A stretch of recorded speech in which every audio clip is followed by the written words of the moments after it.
거룩한 예배로 나오신 성도님들을 주님의 이름으로 환영합니다. 이제 우리의 마음을 모아서 하나님 아버지 앞에 함께 예배하겠습니다. 하나님께 예배하는 사람은 영과 진리로 예배해야 합니다. 아멘.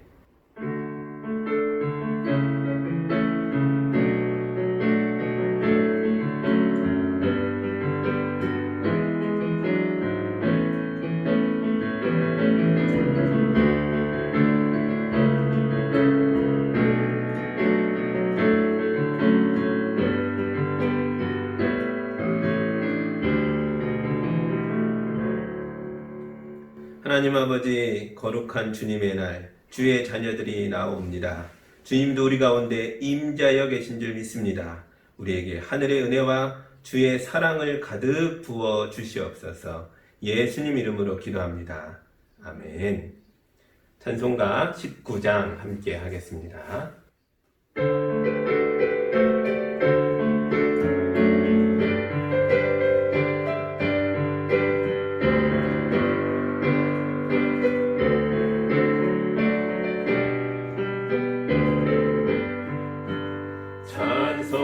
찬송하는 소리 있어 사랑 기뻐하도다. 하늘 아버지의 이름 거룩하도다. 세상 사랑 찬양하자. 거룩하신 하나님께 할렐루야 할렐루야 할렐루야 아멘. 하나님의 나라 권세 영원토록 있도다. 하나님의 영광 나라 거룩하도다. 하늘 보좌 계신 주님 세상 주관하시도다. 할렐루야 할렐루야 할렐루야 아멘. 하나님의 크신 섭리 그 뜻대로 되도다. 우리 아버지의 뜻은 거룩하도다. 주여 속히 임하셔서 기쁜 날을 주옵소서. 할렐루야 할렐루야 할렐루야 아멘.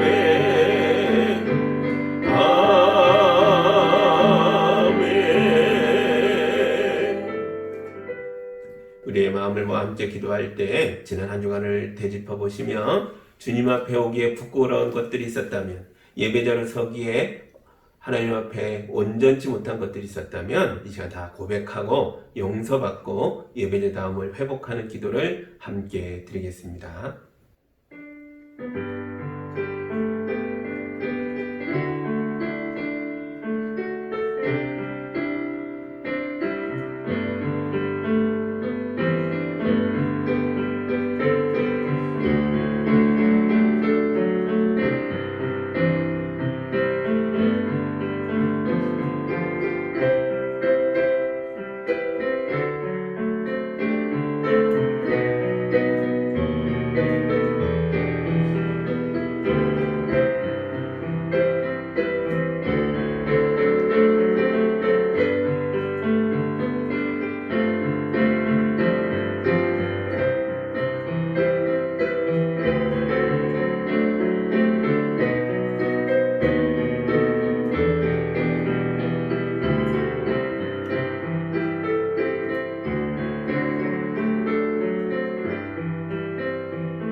사랑의 하나님 아버지, 지친 영혼에게 구원의 생수를 허락하여 주옵소서.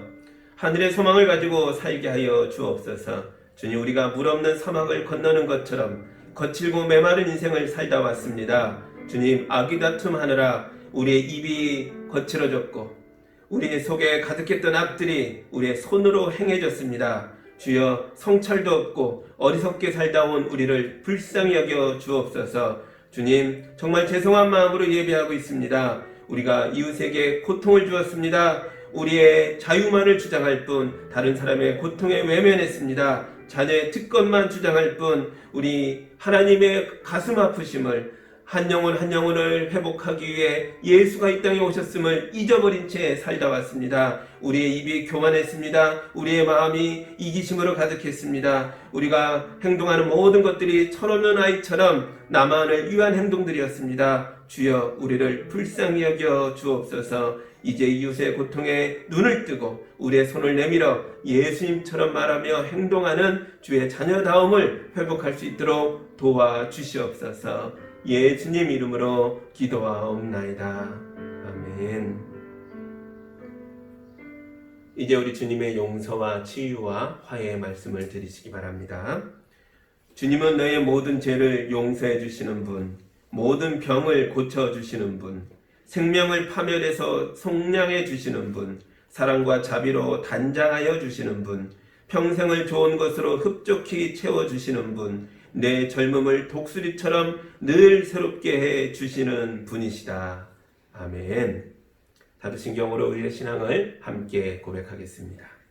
나는 전능하신 아버지 하나님 천지의 창조주를 믿습니다.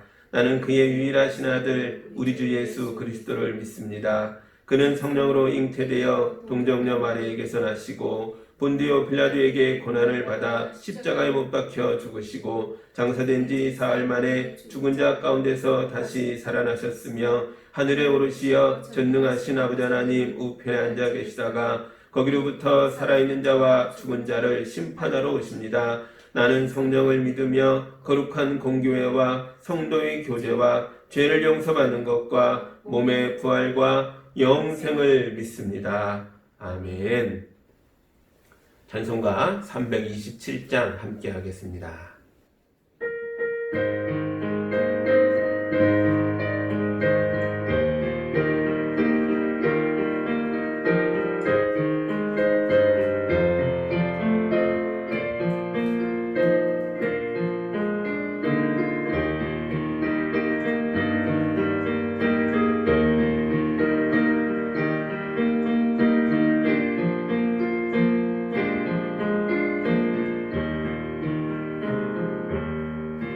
주님 주실 화평 믿음 얻기 위해 너는 정성껏 기도했나.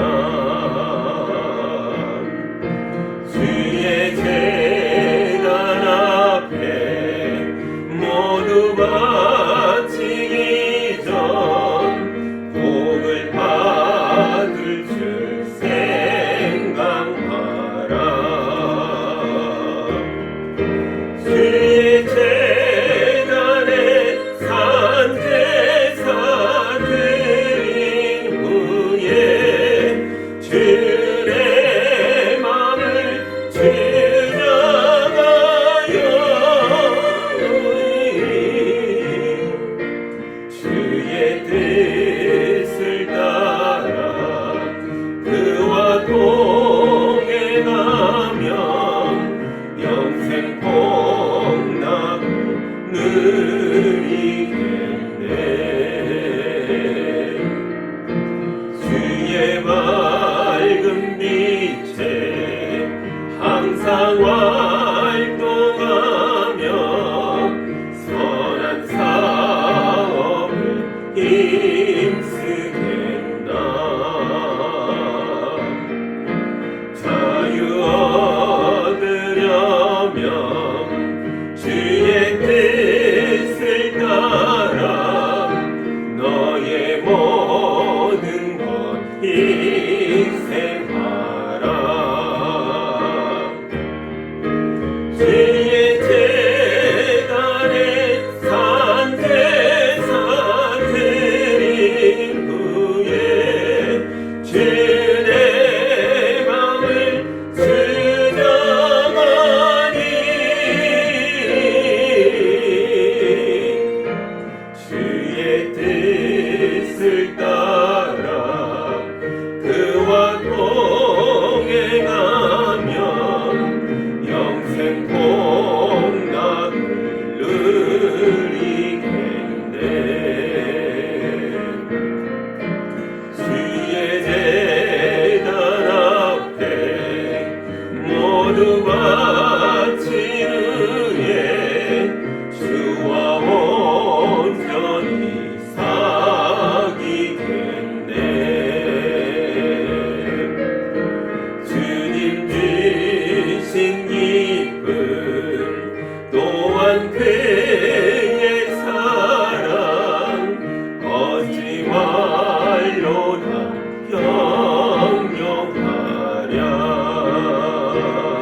기도합니다. 사랑의 하나님 아버지, 우리가 함께 있지 못하고 가정마다 흩어져 있지만 우리 주님이 우리를 하나 되게 하고 계시는 줄 믿습니다. 각 가정마다 임재하셔서 예배하는 자들의 마음을 위로하여 주시고 눈을 열어 하늘의 영광을 보게 하여 주시옵소서. 이 나라와 이 세상을 불쌍히 여기셔서 온 나라 온 민족이 노력하고 있습니다. 빨리 전염병을 극복할 수 있도록 인도하여 주시옵소서. 실직에 유기에 있는 가정이 있습니까? 직장을 옮겨야 하는 사람들이 있습니까? 아버지 하나님, 막막한 처지에 있는 분들이 계십니까? 주여 도와주시옵소서. 길을 열어주시옵소서. 막다른 벽이 무너지게 해주시고 사막에도 길을 내셨던 것처럼 메마른 성도들의 인생 가운데에 은혜의 축복의 길이 열리게 하여 주시옵소서. 병약한 분들이 계십니까? 주님이 만져주시옵소서. 주님이 붙들고 일으키실 때에 달리다고 할 때에 죽은 자도 살아났고 무덤도 열렸고 아버지 하나님 피 흘렸던 사람들도 고침받았고 물가에 오랫동안 누워있던 사람들도 일어나 걸었습니다. 아버지 하나님 은혜의 손길이 우리 가정에 임하게 하셔서 우리 형제자매들이 우리 연약한 분들이 일어나 예배하며 나올 수 있도록 도와주시옵소서. 우리 어린 자녀들을 붙들어 주시는 줄 믿습니다. 아버지 하나님, 온라인이 길어지면서 지쳐가고 있습니다. 어린 자녀들도 유치원 개학이 늦어지면서 힘들어하고 있습니다. 주님, 부모와 함께 있는 가정이 천국 되게 하시고 그 마음이 어두워지는 것이 아니라 답답함이 쌓이는 것이 아니라 아버지 하나님 미래를 준비하는 담대함으로 변화되게 하시고 그 어느 때보다도 부모와 자녀 가운데 기쁨이 넘치는 새로운 일들이 풍성히 열매 맺을 수 있도록 인도하여 주옵소서. 그리고 개학할 때는 기쁨으로 친구들을 만나고 선생님들을 만나며 행복한 삶이 펼쳐질 수 있도록 도와주시옵소서. 아버지 하나님, 우리 가운데 많은 선교사님들이 계시죠. 전 세계에 흩어져 있습니다. 한국과 다른 곳에 있기 때문에 국가의 도움을 받지 못하는 분들도 있습니다. 어려운 처지에 빠지지 않도록 주님이 보호하여 주시옵소서. 선교지에서 새로운 사역들을 준비하는 분들도 있습니다. 주님께서 붙들어 주셔서 아버지 하나님 기도하며 나아간 모든 일들이 열매 맺게 하여 주시옵소서. 우리가 그들을 잊어버린 것이 아닙니다. 여기서 간절히 기도합니다. 또한 우리도 어렵지만 할 수만 있다면 준비하여 후원하고자 합니다. 주여, 주의 크신 역사를 협력하는 가운데 이룰 수 있도록 우리 교회를 거룩하게 사용하여 주시옵소서. 또한 우리 주변에도 임대를 내지 못하는 연약한 교회들도 있습니다. 많은 어려움에 처해 있는 목회자들도 있습니다. 주님, 우리가 마음을 활짝 열어서 우리의 창고를 열어서 넉넉하진 않은 가운데서도 예수의 이름으로 이웃과 나누게 하셔서 우리만이 아니라 우리의 이웃들도, 우리 이웃의 어려운 교회들도, 어려움에 빠져있는 목회자들도 위로와 용기를 얻을 수 있도록 우리를 사용하여 주시옵소서. 예배를 통해서 영광 받으신 줄 믿습니다. 우리 성도들이 말씀을 사모하며 앉아 있습니다. 이 말씀이 성도들의 마음을 흔들어 깨우는 은혜의 말씀 되게 하여 주시옵소서. 예수님 이름으로 기도하옵나이다. 아멘.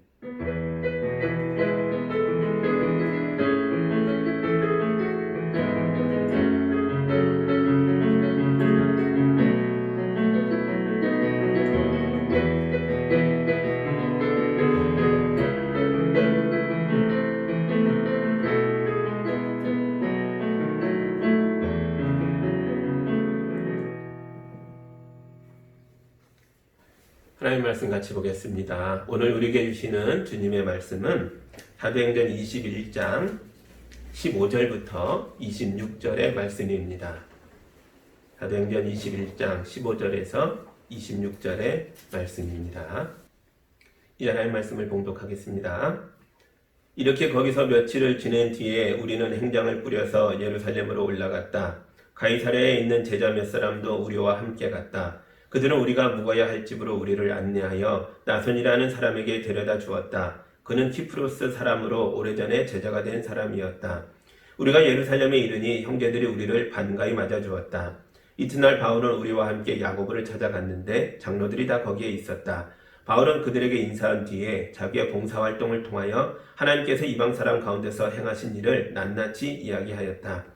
그들은 이 말을 듣고서 하나님께 영광을 돌리고 바울에게 말하였다. 형제여, 당신이 보는 대로 유대 사람 가운데는 믿는 사람이 수만 명이나 되는데 그들은 모두 율법의 열성적인 사람들입니다. 그런데 그들이 당신을 두고 하는 말을 소문으로 듣기로는 당신이 이방 사람 가운데서 사는 모든 유대 사람에게 할례도 주지 말고 유대 사람의 풍속도 지키지 말라고 하면서 모세를 배척하라고 가르친다는 것입니다. 그러니 어떻게 하면 좋겠습니까? 그들은 틀림없이 당신이 왔다는 소식을 들을 것입니다.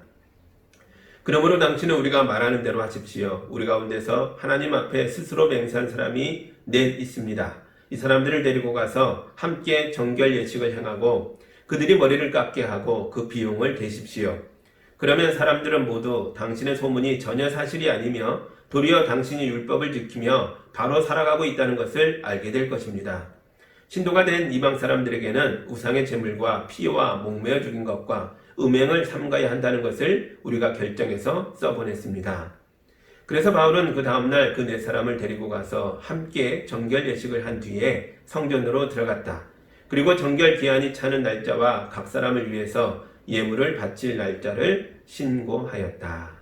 아멘. 잠깐 기도합니다. 하나님 감사합니다. 드디어 바울이 예루살렘에 올라가 주의 장로님들을 만났고 형제들과의 교제를 시작합니다. 그런데 주님, 오해가 있었죠. 이것을 풀기 위해서 또한 최선을 다하는 모습도 봅니다. 이 말씀을 우리 가운데 잘 받아들여서 우리도 이 땅을 살아갈 때 주어진 모든 환경에서 주님의 말씀에 순종하며 아름답게 헤쳐나갈 수 있도록 우리 성도들의 삶을 인도하여 주옵소서. 예수님 이름으로 기도합니다. 아멘. 지난주까지는 예루살렘으로 향해 가는 바울 일행의 여행을 보았습니다. 그들이 배를 타고 갔는데 도착하는 항구마다 교회가 있었죠. 그리고 그 교인들이 이 일행을 맞아들여서 환대해 주었다라는 말씀을 보았습니다. 이 환대는 교회의 가장 중요한 특징 중에 하나다라고 말씀드렸습니다. 여러분들도 힘들고 어려운 이웃이 우리 곁에 있다면 그분들을 돌보시고 환대해 주시기 바랍니다. 이게 예수의 제자다운 행동입니다. 바울 일행이 가는 곳마다 이상한 예언도 받았죠. 뭐였습니까? 바울이 예루살렘에 올라가면 큰 환난과 어려움을 겪을 것이다 라는 예언이었어요. 결정적으로 가이사랴에서는 한 예언자가 퍼포먼스를 행하는 바람에 이게 다 너무 충격을 받고 바울을 말리기도 했죠. 여기까지 잘 왔는데 가이사랴에서 안 되겠습니다. 가지 맙시다. 이런 말을 들었죠. 근데 바울이 어떻게 행동합니까? 왜들 이렇게 울면서 내 마음을 아프게 합니까? 나는 예수의 이름을 위하여 죽을 각오도 되어 있습니다. 이렇게 말하죠. 그러자 일행이 태도를 바꾸죠. 뭐라고 합니까? 주님의 뜻이 이루어질 줄 믿습니다. 신앙 고백이 바뀝니다. 바울의 이런 단호함에 이런 변화가 일어나는 거죠. 여러분도 마음에 어떤 결심들이 있을 텐데요. 저도 여러분의 결심을 위하여 함께 기도합니다. 여러분의 모든 결심을 통해 주님의 뜻이 이루어지시기를 주의 이름으로 빕니다. 아멘. 이제 오늘 말씀을 보겠습니다. 15절입니다. 이렇게 거기서 며칠을 지낸 뒤에 우리는 행장을 꾸려서 예루살렘으로 올라갔다. 아멘. 거기서는 가이사랴였죠. 가이사랴에서 며칠을 지낸 뒤에 이제 행장을 꾸려서 예루살렘으로 올라갑니다. 각오가 어땠어요? 죽으면 죽으리라. 이러고 올라가는 거예요. 근데 일행이 또 늘어납니다. 이들의 숫자가 이미 최소 9명이라고 했잖아요. 근데 늘어납니다. 16절 보시죠. 가이사랴에 있는 제자 몇 사람도 우리와 함께 갔다. 그들은 우리가 묵어야 할 집으로 우리를 안내하여 나손이라는 사람에게 데려다 주었다. 그는 키프로스 사람으로 오래전에 제자가 된 사람이었다. 아멘. 나손이라는 사람은 키프로스 출신인데 예루살렘 가는 길목에 집이 있었던 것 같아요. 가이사랴에서 예루살렘까지 한 100km 되거든요. 그러니까 하룻밤에 주파할 수가 없는 거예요. 나손 집에서 하루 묵고 간 것 같아요. 어떤 학자들은 아니다. 나손이 예루살렘의 사람이다. 그래서 예루살렘에 가서 머물 집이었다. 이렇게 보는 학자도 있는데 세번역에서는 중간 기착지로 봅니다. 근데 그게 중요한 게 아니고 그거보다 뭐였어요? 가이사랴 몇 사람이 따라왔다는 거예요. 길 안내자로 따라왔지만 이게 좀 특이하죠. 바울은 예루살렘에 올라가면 큰 위험에 처할 것이다 가는 곳마다 예언을 받았고 특히 가이사랴에서 결정적인 예언을 받습니다. 그 가이사랴에 있던 모든 성도들이 빌립의 집이었지만 빌립 식구들도 그렇고 심지어 함께 여행해 왔던 동료들도 그렇고 다 말리고 있었던 그런 상황이었잖아요. 근데 바울이 결심하고 올라가자 동료들이야 여기까지 같이 왔으니까 따라온다 쳐도 이 사람들은 왜 따라옵니까? 가이사랴에 있던 사람들이잖아요. 새로운 일행이 더 붙었다는 거죠. 최소 9명이 이제는 몇 명이 붙었는지 몰라도 서너 사람만 붙어도 12, 3명 뭐 이렇게 늘어나는 거 아니겠어요? 왜 따라오는 겁니까? 뭔지 몰라도 엄청 중요한 일이 벌어질 것을 예감한 거죠. 기왕 예수의 제자가 된 거 제대로 신앙생활 해보고 싶은 거예요. 바울이 나는 예수의 이름을 위하여 죽으면 죽겠습니다. 결심하니까 사람들의 마음이 뜨거워진 겁니다. 그들도 그러면 우리도 따라가겠습니다. 그 길을 함께 걷겠습니다. 라고 나선 거라는 거죠. 우리가 믿음 안에서 올바른 길을 걸어가면 결코 그 길이 외롭지 않다는 겁니다. 사람들이 결심하고 함께 걷게 된다는 거죠. 그런 일이 우리 가운데 일어난다는 것입니다. 바울이 예수의 복음을 전하면서 사람들에게 똑바로 살라고 말하면서 정작 자기는 하나님 나라에 대한 헌신도 없고 말뿐이라면 개인의 영광만 구하고 개인의 편안함만 추구했다면 이런 일이 있었을까요? 그런 일은 없죠. 바울이 담대하게 복음을 선포할 뿐만 아니라 복음을 위하여 겪는 고통을 받아들였기 때문에 앞장서서 죽으면 죽으리라 예루살렘으로 걸어가기에 사람들이 따라가기 시작한 것입니다. 여러분도 가정에서 우리 가정이 믿음의 길을 걷기를 원한다 그러면 여러분이 먼저 주장만 할 것이 아니라 헌신된 삶으로 나서셔야 한다는 거죠. 그러면 우리 가정이 믿음의 길을 같이 걷게 됩니다. 우리 교회가 세상을 이끌어 간다라고 주장한다면 주장만으로 되는 게 아니라는 거죠. 세상 가운데서 우리가 교회가 있는 이 동네에서부터 올바른 길을 걸어야 한다는 거죠. 그때 믿지 않는 사람들도 함께 걷게 될 것입니다. 최근에 가슴 아픈 뉴스를 봤어요. 아파트 주민의 갑질에 큰 고통을 겪고 있던 경비원께서 별세하셨다라는 소식이었습니다. 제 친구가 바로 그 동네에서 목회하고 있어요. 작은 교회를 목회하고 있습니다. 한 20, 30명 모이는 교회인데 제 친구가 이 소식을 자기 동네 이야기잖아요. 너무 가슴이 아팠던 거죠. 그래서 동네 사람들과 모여 의논하고 장례식장에 목사님이 찾아갑니다. 내 교인이 아니에요. 하지만 너무 가슴이 아파서 그냥 있을 수가 없는 거예요. 그러자 교인들과 동네 사람들도요. 목사님이 가신다고 하니까 그러면 우리도 함께 가겠습니다. 어떻게 빈손으로 갑니까? 돈을 모아서 갑시다 해갖고 돈을 모았는데 하루 동안 모은 돈이 한 350만 원 정도가 모였대요. 작은 교회입니다. 작은 교인들이에요. 그들만으로 할 수 없는 일입니다. 근데 교회가 앞장서니까 동네 사람들이 참여해서 불교인들도 있고 믿지 않는 분들도 있지만 함께 십시일반 모아서 그 돈을 가지고 조문하고 유족들에게 전달했다라는 이야기를 들었습니다. 올바른 일에 헌신하시기 바랍니다. 그러면 좋은 동력자들이 반드시 생겨납니다. 우리 교회도 그렇습니다. 우리 교회도 올바른 일을 해야 합니다. 내 교회만 잘 되고 내 교회에 부응하는 데만 열심을 낸다면 우린 잘 될지 몰라도 세상이 그런 교회를 버릴 겁니다. 그럼 교회는 섬이 되고 외로운 곳이 된다는 거죠. 우리끼리만 좋은 곳이 돼서는 안 됩니다. 교회는 세상을 구원하는 일에 헌신해야 합니다. 이제 바울 일행의 숫자가 많아진 채로 예루살렘에 들어갑니다. 17절 보겠습니다.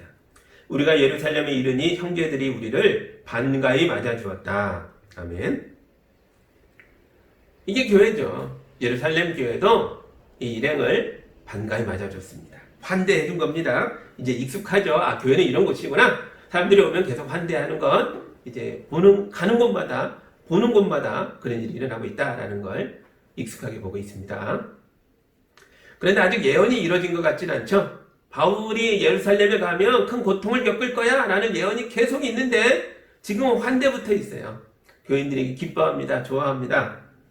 그러면 도대체 언제 어디서 어떻게 고통이 시작되는 걸까요? 여러분, 그런 일에 너무 신경 쓰지 마십시오. 다 때가 되면 벌어질 일이 벌어질 것입니다. 그러니까 지금은 예루살렘 교회 형제들을 만난 기쁨에 집중하자고요. 18절, 19절 보겠습니다. 이튿날 바울은 우리와 함께 야고보를 찾아갔는데 장로들이 다 거기에 있었다.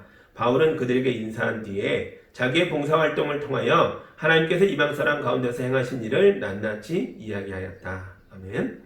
바울이 앞으로 일어날 일에 대한 걱정을 먼저 말하지 않습니다.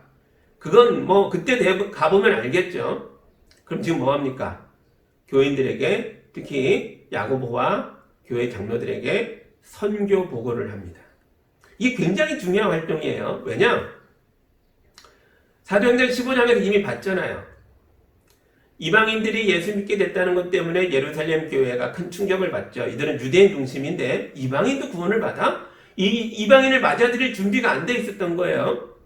그러니까 바울이 왔을 때 큰 논쟁이 붙습니다. 바울에게 이방인 선교를 금지시켜야 합니다. 아니면 이방인들이 예수 믿게 된다면 그들도 할례를 행하고 율법을 지키고 우리 중에 하나처럼 대야만 받아줄 수 있습니다. 이런 논쟁을 하고 있는 거죠. 그때 베드로가 뭐라 그럽니까? 논쟁 그만합시다. 우리도 짊어지지 못할 짐을 어떻게 그들에게 지라고 합니까? 이방인들은 유대인이 아니지 않습니까? 그들이 예수 믿었다면, 성령께서 임하셨다면 우리는 하나님이 하신 일을 인정해야 합니다. 그래서 예루살렘 교회가 결정하죠. 그 결정이 오늘 본문에도 나옵니다. 25절입니다.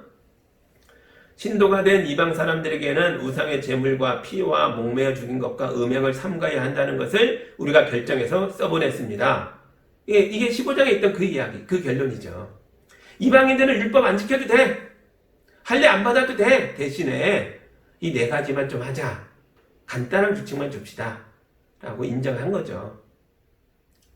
그래서 사도 바울이 그 편지를 가지고 유럽과 모든 지역을 다 순례하며 복음을 전한 거 아니겠습니까? 그리고 돌아왔으니까 선교 보고를 해야죠. 여러분들이 이렇게 후원해주고 도와주고 기도해줘서 엄청난 열매가 이방인 세계에서 이루어졌습니다. 함께 기뻐합시다. 보고하는 겁니다. 그러나 과거의 오해가 다 풀리진 않은 것 같아요. 이방인에 대한 경시하는 것과 또 예수를 믿었어도 여전히 과거의 율법주의에 매여 있던 사람들이 굉장히 많다는 거죠. 오늘 말씀에 보면 그들이 수만 명이다 라고 나옵니다. 20절과 21절 보겠습니다. 그들은 이 말을 듣고서 하나님께 영광을 돌리고 바울에게 말하였다. 형제여, 당신이 보는 대로 유대 사람 가운데는 믿는 사람이 수만 명이나 되는데 그들은 모두 율법의 열성적인 사람들입니다. 그런데 그들이 당신을 두고 하는 말을 소문으로 듣기로는 당신이 이방 사람 가운데서 사는 모든 유대 사람에게 할례도 주지 말고 유대 사람의 풍속도 지키지 말라고 하면서 모세를 배척하라고 가르친다는 것입니다.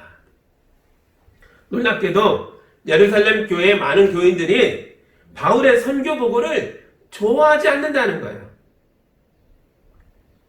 예루살렘 교인들은 대다수가 유대인 출신이라서 율법의 열성적인 사람들이라 바울이 율법을 무시하고 있다라고 생각하고 있다는 거죠. 이방인 선교는 그렇다 치자. 그런데 이방인 세계에 살고 있는 유대인들에게는 율법을 강조해야 되는데 바울은 그러지 않는다 이렇게 생각한 거예요. 바울이 너무 수상한 거죠. 소문들이 들린다는 겁니다. 율법을 무시하고 모세를 배척한다. 그런 이야기를 들었다는 거예요. 교인들이 바울 안 되겠네. 바울 이 사람 교만하네. 아주 크게 잘못된 사람이야. 이렇게 생각했다는 겁니다. 이게 사실인가요? 절반은 맞고 절반은 아니죠. 사실 바울도 유대인 출신이라서 그들 율법에 열성이 있습니다. 억울하죠. 그러나 또 보면 바울은 복음에 충성하는 사람이에요. 예수님께 충성하는 사람이에요. 예수의 복음과 율법이 충돌한다면 바울은 언제나 율법을 버릴 수 있는 사람이에요. 그것도 사실이죠. 그러니까 이들의 오해가 아주 근거가 없는 건 아닙니다. 한편 억울한 것도 사실이에요. 그렇다고 해서 율법을 다 무시하고 그런 건 아니잖아요. 율법을 존중하고 인정합니다. 율법이 있기에 우리가 예수를 알게 되었다. 이게 로마서에서 바울이 한 말이잖아요. 그리고 디모데가 아버지가 헬라인이고 엄마가 유대인이라서 오해가 있을까봐 디모데를 데려다가 할 일을 행하잖아요. 율법을 준수했다는 거죠. 해프 유대인에게는 율법을 준수하는 것도 요구했다는 거죠. 그러니까 큰 오해를 받고 있습니다. 네, 여러분, 옳은 일을 하다 보면 오해를 받는 게 당연해요. 반대가 있을 수 있습니다. 곤란한 상황이 벌어질 수도 있고 심지어 박해를 받을 수도 있어요. 그런데 그런 거 다 생각하다 보면 옳은 길을 못 걸어갑니다. 반대가 무서워서 그만해야겠다 그러면 그 길을 중단하는 길밖에 없잖아요. 우리나라가 양궁 강국이죠. 우리나라는 전통적으로 활을 잘 쏴요. 고려시대, 조선시대, 또 현대에 이르기까지 정말 세계에서 활을 잘 쏘는 민족으로 손에 꼽힙니다. 왜 그럴까요? 이게 어쩌면 민족성 때문인 것 같아요. 대한민국 사람들은요, 현실 적응력이 대단히 뛰어납니다. 이번 코로나 사태에서도 보여주잖아요. 드라이브 스루, 워킹 스루, 아무도 안 했던 걸 우리는 막 개발해서 합니다. 현실적으로 필요하니까. 그럼 어떻게 하면 좋을까? 막 만들어내는 거예요. 활은 기술만으로 쏘는 게 아니죠. 활 쏘는 기술 다 익혔지만 현장에 대한 적응력이 필요하다는 거죠. 활 쏘러 가보면 바람이 붑니다. 날씨가 달라져요. 기온이 달라집니다. 그때마다 그 현장에 맞추어서 나름대로의 노하우를 가지고 활을 쏴야 한다는 거죠. 수시로 바뀌는 바람의 방향을 읽어내야 합니다. 수시로 바뀌는 현장 분위기를 읽어야 돼요. 기술만으로 쓰는 게 아닙니다. 놀라운 적응력이 그 안에 있는 거죠. 그 마침내 활실을 탁 놓습니다. 그 다음은요. 화살이 활실을 떠나는 순간부터 이제 내가 할 일은 끝난 거예요. 기술과 현장 적응력을 다 발휘하고 활실을 튕겼다면 그때부터 날아가는 화살은 죽게 맡겨야 되는 겁니다. 화살이 날아가서 관역에 명중하는 거죠. 우리나라가 세계 양궁 강국입니다. 여러분, 어떤 일들은 미리 준비할 수 없어요. 어려운 분을 돕고 계십니까? 그러면 그 돕는 일에만 집중하면 됩니다. 이분이 나중에 은혜를 원수로 갚으면 어떻게 하지? 그런 건 지금 걱정할 일이 아니라는 거죠. 자녀를 양육하잖아요. 아이를 키우면서 주의 말씀을 잘 양육해 가면서 이 아이가 커서 불효하면 어떡하지? 이 아이가 커서 사람 구실을 할까? 이런 걱정하는 사람 있습니까? 그런 걱정 안 합니다. 지금 아이의 양육에 집중하는 거죠. 최선을 다해서. 상황이 바뀌면 바뀌는 상황에 맞춰서 아이의 성격이 달라지면 거기에 맞춰서 학교가 어떻게 변하면 친구 관계가 어떻게 변하면 계속 적응해 가면서 함께 노력하는 거죠. 우리가 할 일은 다 했으면 나머지는 죽게 맡기는 겁니다.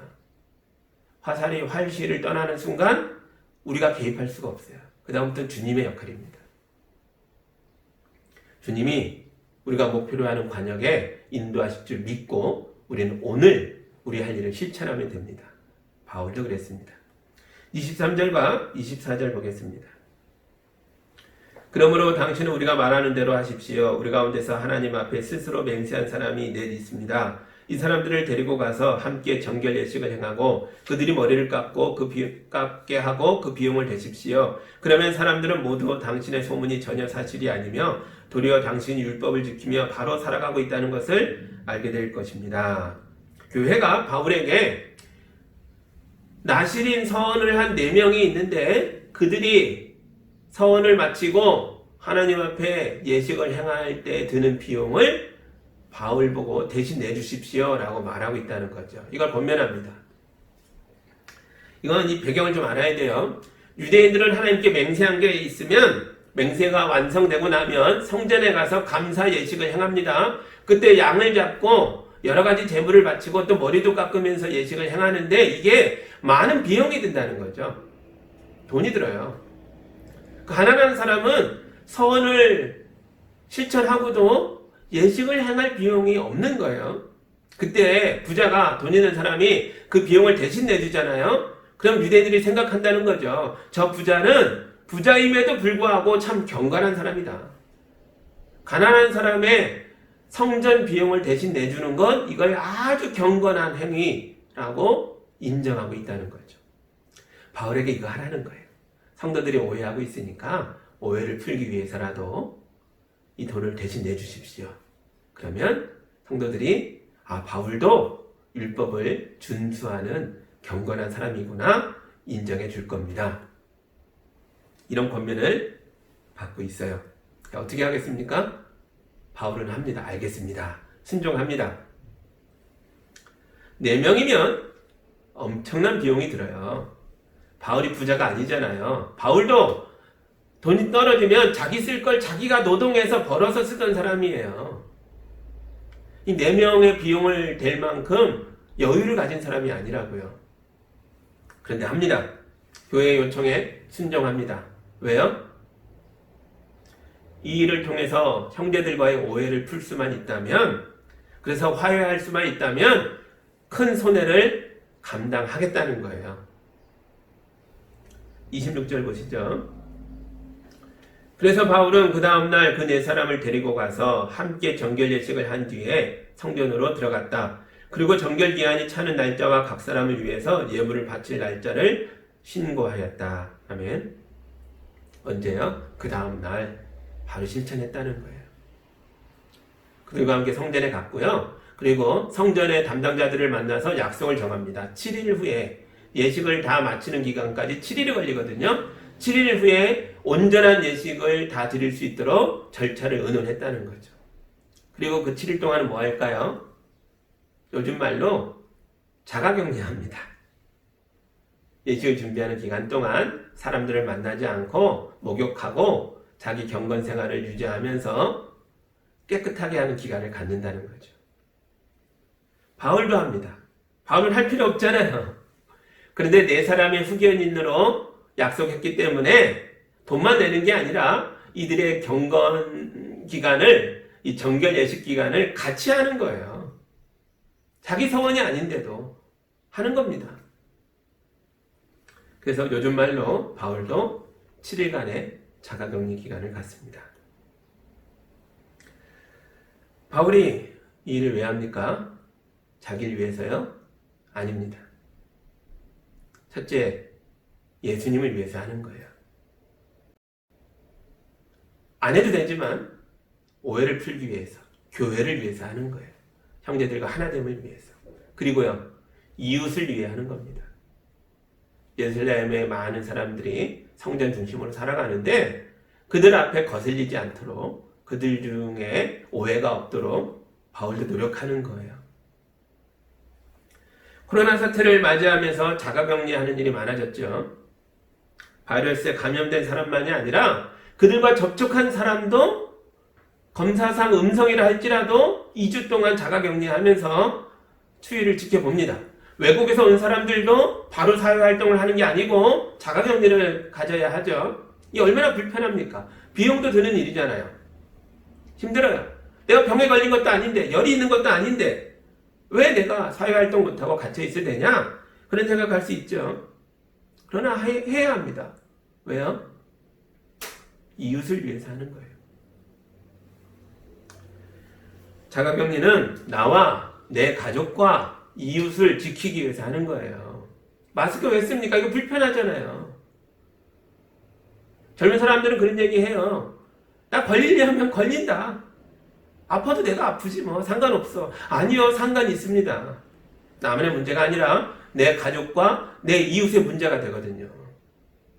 이번에 이태원과 홍대와 여러 곳에서 젊은이들이 클럽에 가고 노래방에 갔다가 감염된 일들이 있었죠. TV 인터뷰를 보니까 길거리에 나온 젊은이들이 그런 얘기를 해요.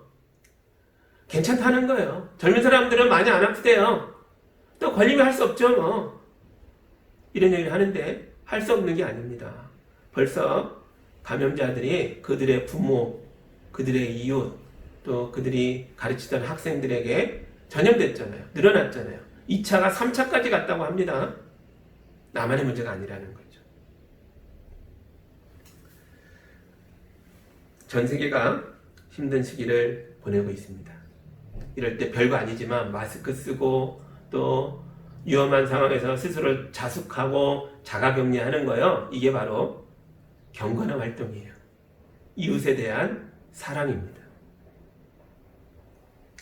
아직 오지 않은 미래지만 너무 불안해하지 마세요. 세계 경제가 어떻게 될까? 대한민국이 어떻게 될까? 지금 걱정할 일이 아닙니다.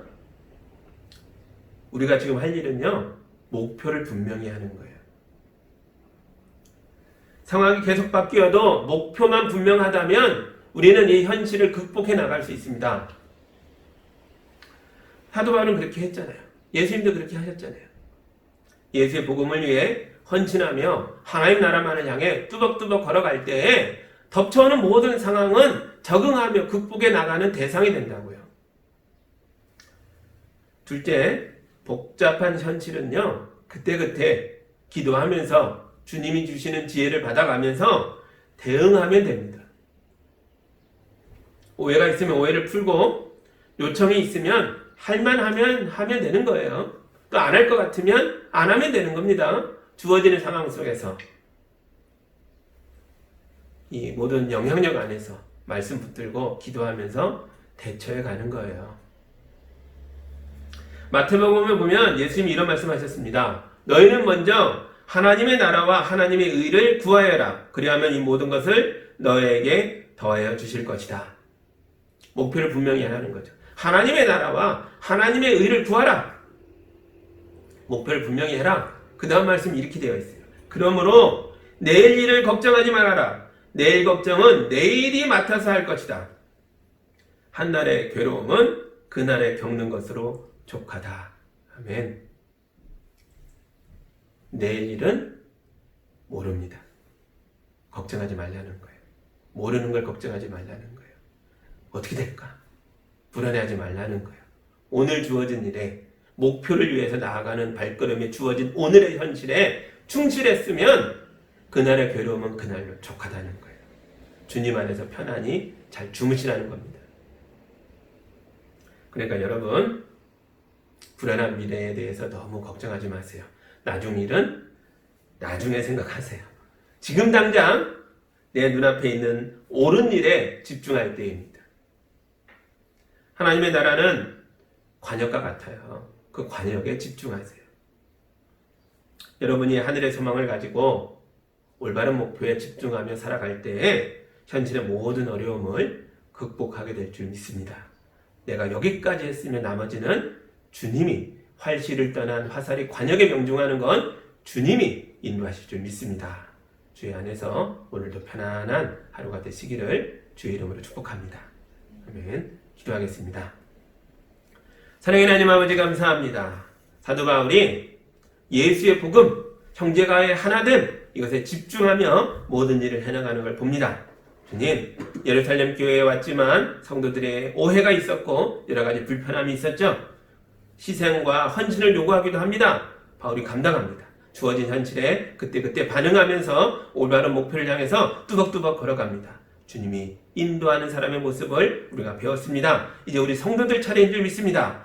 복잡하고 불안한 세상을 살아가지만 불안한 미래에 휘둘리는 것이 아니라 선명한 하나님 나라를 향해서 걸어가는 거룩한 성도들 되게 하여 주시옵소서.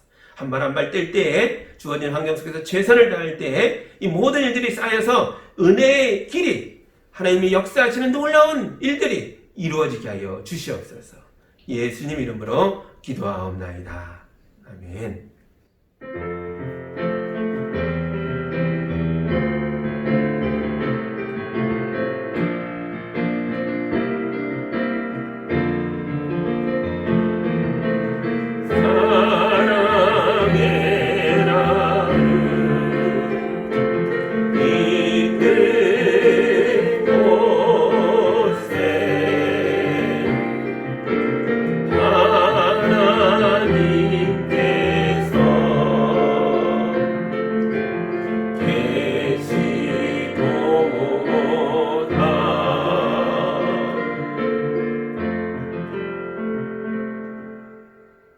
사랑하는 하나님 아버지 감사합니다. 우리 성도들이 어렵고 힘든 가운데서도 주님의 것을 주님의 것이라고 고백하며 거룩하게 구별하여 올려드렸습니다.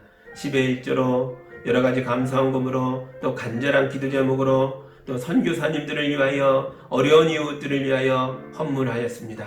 주님 귀한 예물을 통해서 하나님의 뜻이 실현되게 하여 주시옵소서.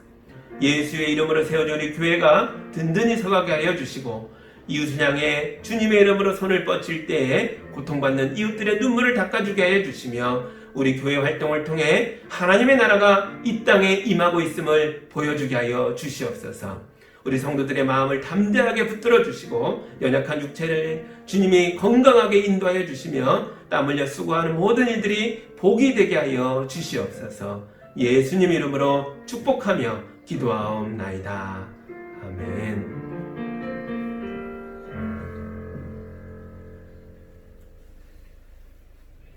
교회 소식이 있습니다. 오늘 화요일 날은요, 우리 평양노회가 모이는 날입니다. 식사도 없고 아주 간단하게 모입니다. 그래도 저와 또 최영선 장로님이 우리 교회 대표로 가셔서 여러 가지 안건들을 처리하고 동참하고 와야 합니다. 그래서 안전한 모임 될 수 있도록 여러분 많이 기도해 주시기 바랍니다. 그리고 신방 안내가 있습니다. 봄 신방을 계속 못하고 있는데 지난주 당회에서 함께 의논하기를 6월부터는 요청하는 가정이 있으면 신방을 해야겠다라고 함께 결정했습니다. 그래서 여러분 가정에 기도 제목이 있거나 또 사업처에 기도 제목이 있으면 요청해 주십시오. 그러면 저와 또 신방대원이 잘 준비해서 안전한 예배 될 수 있도록 함께 가서 예배하겠습니다. 이 의무사항 아닙니다. 정기 신방은 이 위기가 다 지난 다음에 다시 공지하겠습니다. 간절한 기도 제목이 있을 때 언제든 전화로라도 알려주십시오. 교회가 여러분과 함께 기도하겠습니다. 아멘. 이제 함께 결단의 찬양 부르며 담대하게 세상으로 나아가겠습니다.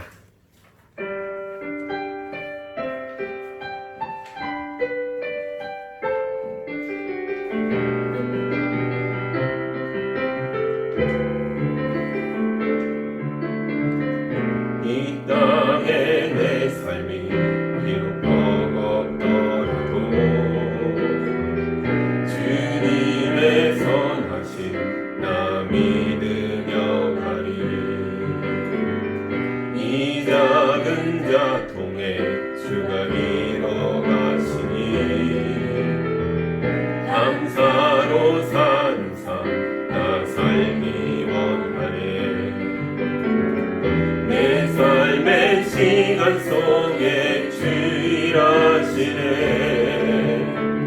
내 모든 여정 속에 함께 하시네. 깊고도 크신 주의 영광을 나 보리라. 위대하신 주 나는 주님께 속한 자 되어 주의 나라 위해 전심으로 살리라. 주의 마음에 합한 자 되어 맡기신 소명 이루리. 이 땅에 내 삶이 비록 버겁더라도 주님의 선하심 나 믿으며 가리. 이 작은 자통에 주가 이뤄가시니 감사로 사는 삶 나 살기 원하네. 내 삶의 시간 속에 주 일하시네. 내 모든 여정 속에 함께 하시네. 깊고도 크신 주의 영광을 나 보리라. 위대하신 주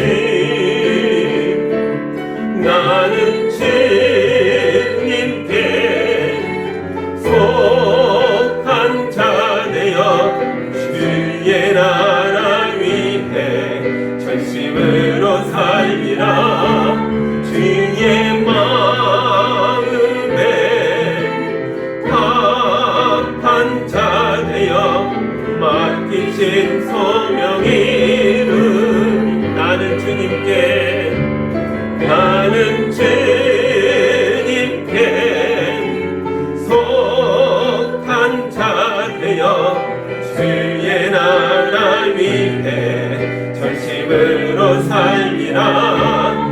주의 마음에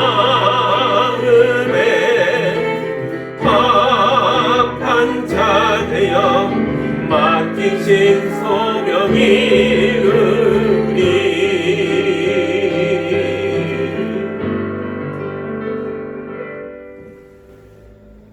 이제는 우리 주 예수 그리스도의 은혜와 우리 하나님 아버지의 크신 사랑하심과 성령님의 인도하심과 교통하심이 주님 말씀처럼 하나님 나라와 하나님의 뜻을 목표로 삼고 이 땅에 주어진 환경에 충실하며 한 발 한 발 걸어나가는 우리 성도들 위해, 우리 성도들이 살아가는 가정과 세상 위에 이제로부터 영까지 함께하기를 간절히 축원하옵나이다. 아멘.